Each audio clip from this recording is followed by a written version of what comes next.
Welcome back to the University of Michigan. We're honored to have you here.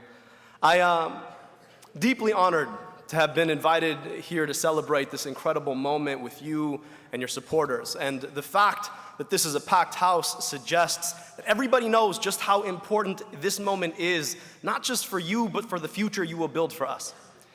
But here's the question.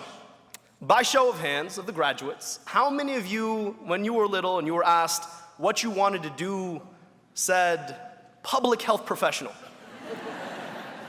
Me neither. After all, who wants a job where you almost never get credit for the stuff that you do and you always get blamed when things go wrong?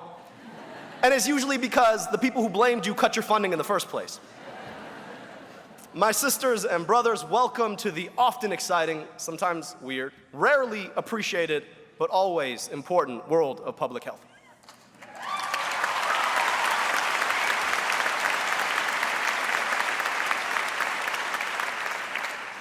You have chosen to be here today because you are called to serve, to dignify the lives of people you've never even met, you may never, ever meet. There are few callings that can be more noble. But let me tell you today why I became a public health professional. I grew up not too far from here in a suburb of Detroit, but that suburb wasn't my only home. Like Lello, our incredible speaker today, one more hand please.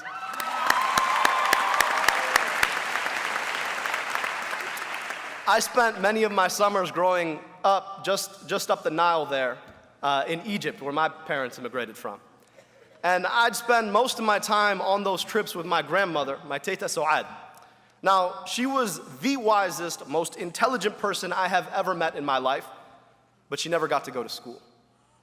Experiencing something like this would have been so distant from anything she'd ever thought she might experience. She raised 6 kids in a 1-bedroom apartment in Alexandria overlooking a fish market where my grandfather, with an 8th grade education, sold vegetables. Now, my father was her eldest son, and for that reason, she really wanted him to be a doctor. Now, my grandmother gave birth to 8 kids. 2 of them died before their first birthday.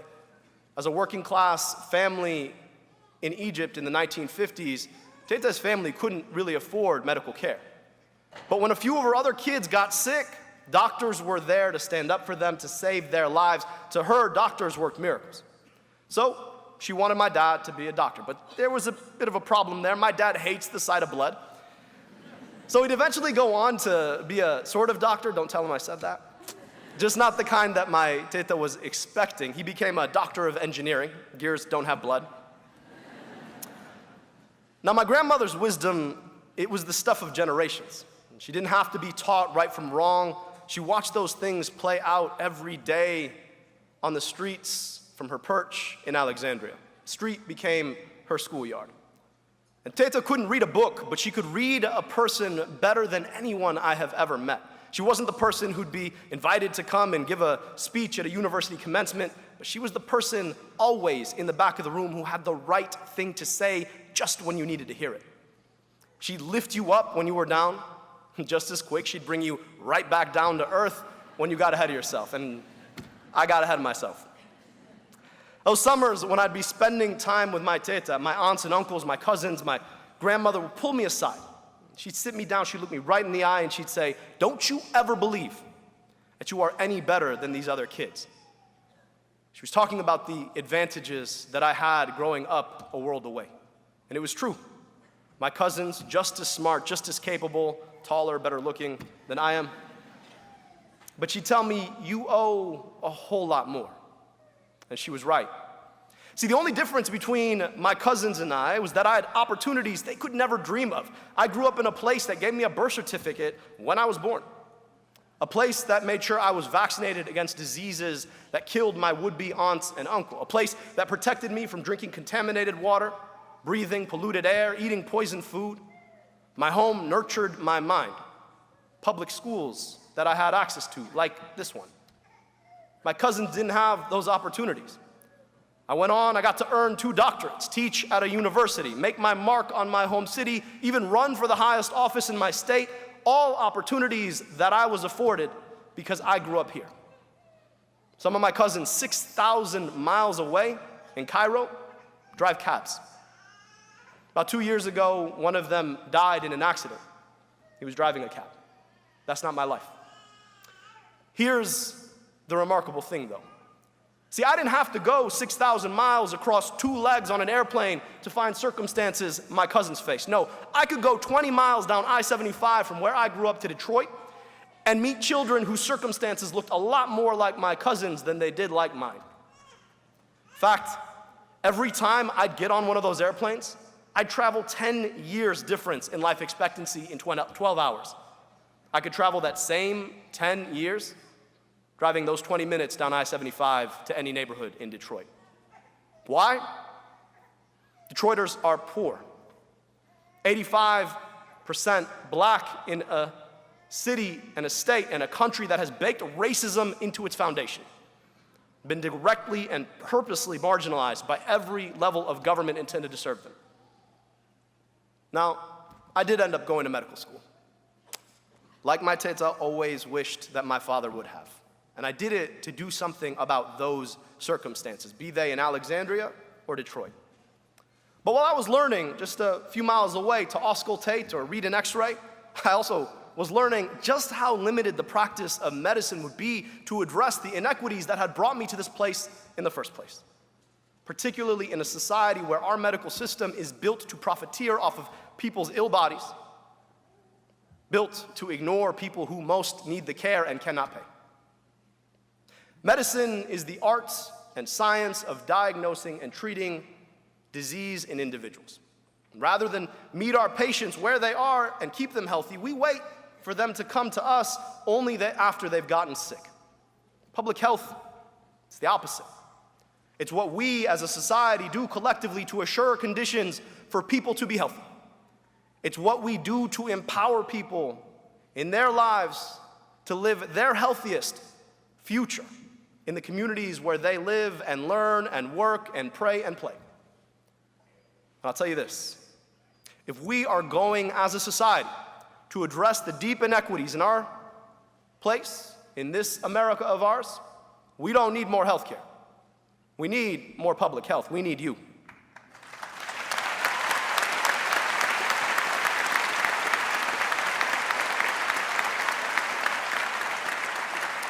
So in those moments, as I was learning the art and science of diagnosing and treating disease in patients, I realized that the miracle worker my teta wanted my father to be that person, I didn't need to be a doctor. I needed to be a public health professional. A few years ago, I got the opportunity to do something about that 10-year gap when I was appointed health director in the city of Detroit.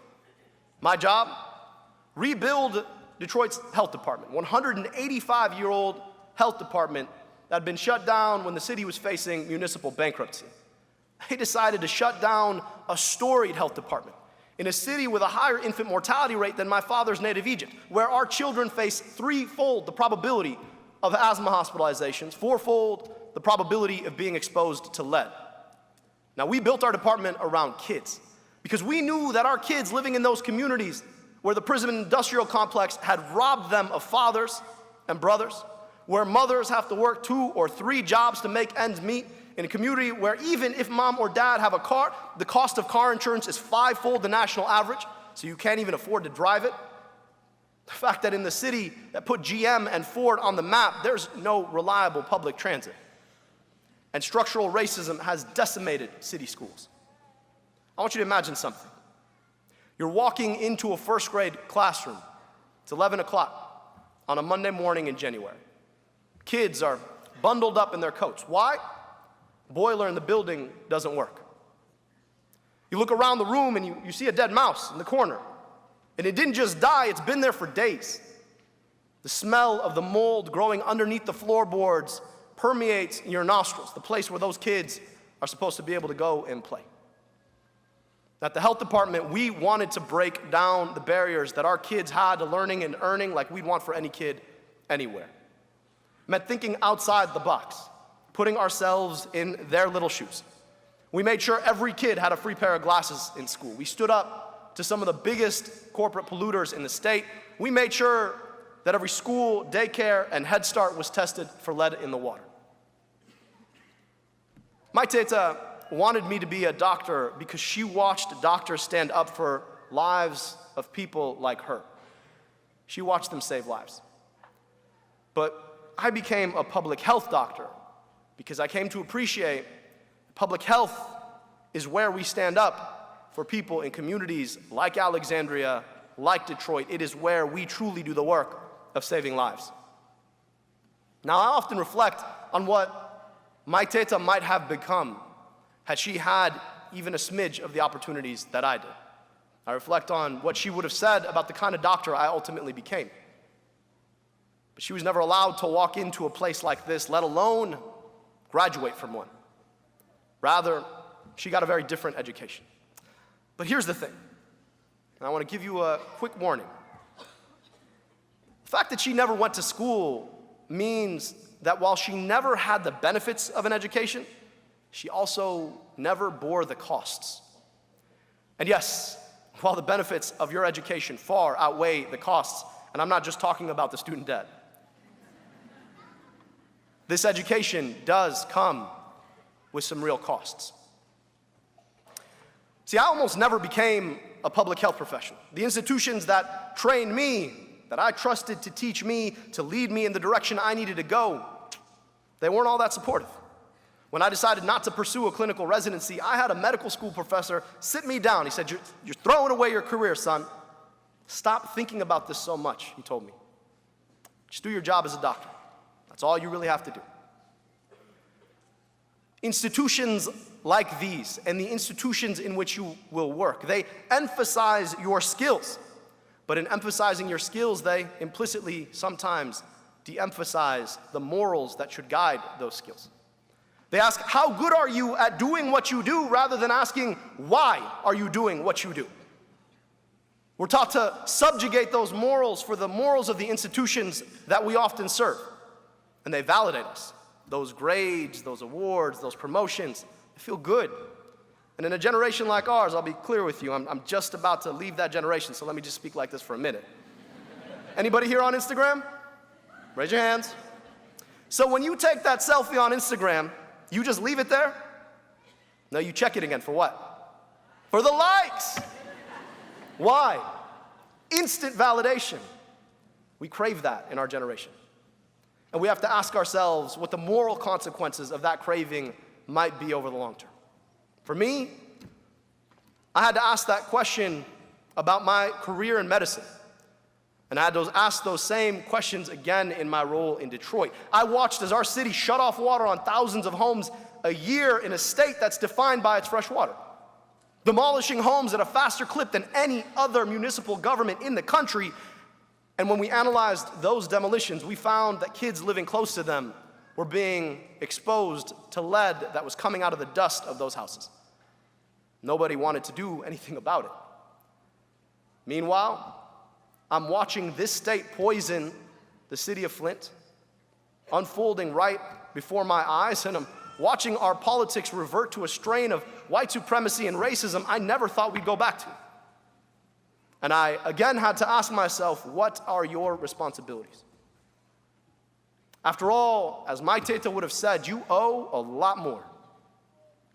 Today, you all will walk out of this hallowed space as public health professionals you never thought you'd be.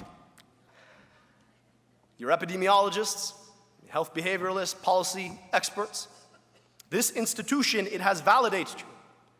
It has told you that you know the skills and the work of public health. But your commitment today, it has to be far bigger than any institution. It has to be bigger than you. Today, you're making a commitment to the work of public health, a commitment to assure the conditions for people to be healthy. By and large, you're going to go off and you're going to work in institutions, even lead institutions that are consistent with that calling. But maybe you'll find yourself in an institution in conflict with that. And if you find yourself there, I want you to remember the commitment that you made today.